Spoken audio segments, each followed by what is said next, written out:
Salam para talenta prima, senang bertemu dengan Anda semua. Selamat datang di MOOC Kementerian Imigrasi dan Pemasyarakatan.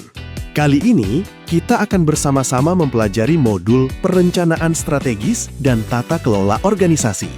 Di level 3 ini, tujuan kita ada 4. Pertama, para talenta prima diharapkan mampu mengelola kinerja unit secara efektif dan terukur. Kedua, mampu menerapkan manajemen risiko dan pengendalian intern di unit kerja. Ketiga, mampu berinteraksi secara produktif dengan fungsi pengawasan. Dan keempat, mampu memimpin koordinasi secara efektif. Para talenta prima, untuk mencapai tujuan tersebut, terdapat 4 pokok bahasan yang akan kita ulas. Pertama, manajemen kinerja berbasis hasil. Kedua, manajemen risiko dan SPIP. Ketiga, tata kelola dan pengawasan internal. Dan keempat, koordinasi, kolaborasi, dan komunikasi. Keempat pokok bahasan ini saling terkait. Yuk kita mulai dari yang pertama.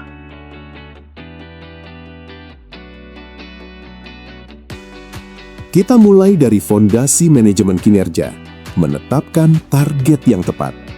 Ada jebakan yang sangat umum di sini. Target yang terlalu rendah membuat tim tidak berkembang.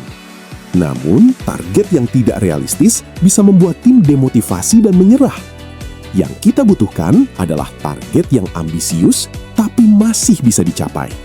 Untuk menetapkan target seperti ini, ada 4 cara yang terbukti efektif. Pertama, lihat data historis. Apa trennya dalam 3-5 tahun terakhir? Kedua, lakukan benchmarking. Unit lain yang serupa mencapai angka berapa? Ketiga, nilai kapasitas tim kita, SDM, anggaran, dan infrastruktur yang ada. Dan keempat, libatkan tim dan pemangku kepentingan dalam prosesnya. Talenta prima. Setelah target ditetapkan, langkah berikutnya adalah memastikan target itu mengalir ke bawah dengan benar. Inilah yang disebut cascading. Bayangkan sebuah benang emas yang menghubungkan visi kementerian di puncak tinggi dengan pekerjaan seorang staf pelaksana di level paling bawah. Kalau benang itu putus di tengah jalan, artinya ada bagian dari tim kita yang bekerja keras tapi kontribusinya tidak terhubung dengan tujuan organisasi. Sebagai manajer, para talenta prima bertanggung jawab memvalidasi keterkaitan pekerjaan dengan target organisasi. Dan itu dilakukan bukan hanya di awal tahun. Ada perbedaan mendasar antara menjadi bos dan menjadi pemimpin yang mengembangkan tim. Bos memberikan instruksi, pemimpin melakukan coaching. Coaching bukan berarti kita yang memberikan semua jawaban. Justru sebaliknya, kita membantu bawahan menemukan jawabannya sendiri. Salah satu model coaching yang paling praktis adalah model GROW. Mulai dari memperjelas goal apa yang ingin dicapai. Lalu petakan reality, kondisi aktual saat ini seperti apa. Explore options atau pilihan, kira-kira solusi apa saja yang mungkin. Dan akhiri dengan will, komitmen apa yang akan diambil. Satu hal lagi yang tidak kalah penting, feedback. Feedback yang baik itu spesifik, tepat waktu, seimbang, dan berorientasi ke depan. Bukan kritik umum seperti kamu kurang baik, tapi panduan konkret tentang apa yang perlu dilakukan secara berbeda.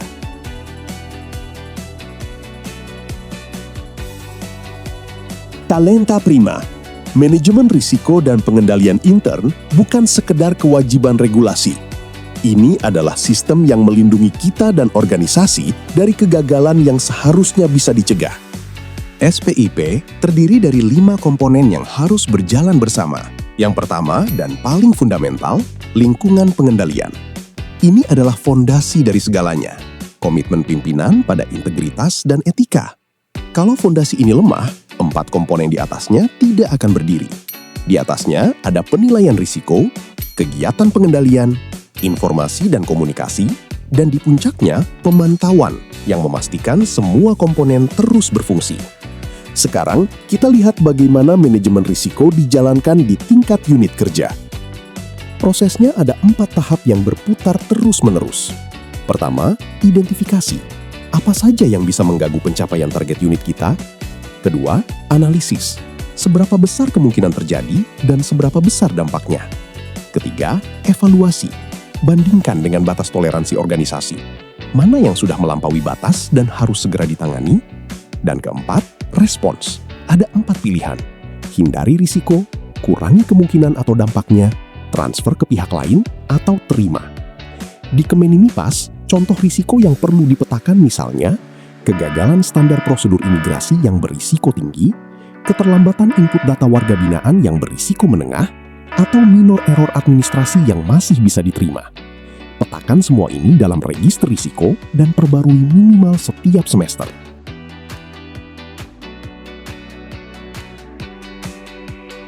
Talenta Prima, kita sekarang masuk ke bagian yang paling praktis dari SPIP. Khususnya, bagaimana kelima komponennya benar-benar diimplementasikan di unit kerja kita sehari-hari. Lingkungan pengendalian. Pastikan kode etik bukan sekedar dokumen di laci. Jadikan nilai integritas bahan diskusi rutin dalam rapat tim. Penilaian risiko. Register risiko harus ada dan diperbarui, bukan dibuat sekali lalu dilupakan. Kegiatan pengendalian. Misalnya, pastikan SOP pemrosesan visa dan izin tinggal dijalankan konsisten. Informasi dan komunikasi, yaitu bangun saluran yang memungkinkan staf melaporkan masalah ke atas tanpa rasa takut. Dan terakhir, pemantauan. Lakukan self-assessment berkala. Jangan tunggu inspektorat yang datang menemukan masalah. Ada satu hal yang perlu kita ubah perspektifnya. Cara kita memandang kehadiran Inspektorat Jenderal. Pejabat yang belum matang akan melihat inspektorat sebagai ancaman. Pejabat yang kompeten akan melihatnya sebagai mitra. Ada 4 hal yang membedakan pejabat yang berinteraksi secara produktif dengan APIP. Terbuka menyediakan data, bukan data yang dipilih-pilih. Aktif dalam exit conference, bukan sekedar hadir. Menindaklanjuti rekomendasi secara substantif, bukan formalitas. Dan proaktif meminta konsultansi APIP sebelum menjalankan program beresiko. APIP yang efektif adalah aset organisasi, bukan ancaman yang harus dihindari.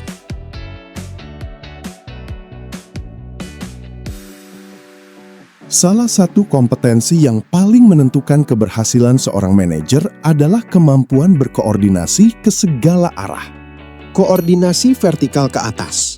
Pastikan pimpinan selalu mendapat informasi yang akurat dan tepat waktu. Jangan menunggu sampai masalah membesar baru melapor. Koordinasi vertikal ke bawah. Terjemahkan kebijakan dari pimpinan menjadi instruksi yang jelas bagi tim. Miskomunikasi di sini bisa membuat tim bekerja keras ke arah yang salah. Dan koordinasi horizontal. Jangan bekerja dalam silo. Banyak program Kemenimipas yang lintas unit saling berkaitan. Forum koordinasi berkala, baik formal maupun informal, sangat membantu. Ada 3 jebakan koordinasi yang paling sering terjadi. Informasi tidak naik ke pimpinan, kebijakan tidak turun dengan akurat, dan koordinasi horizontal diabaikan. Pejabat manajerial yang efektif adalah penghubung, memastikan informasi mengalir ke segala arah. Baik Talenta Prima, demikian materi kita hari ini. Semoga bermanfaat dan kita semua senantiasa bangga melayani bangsa.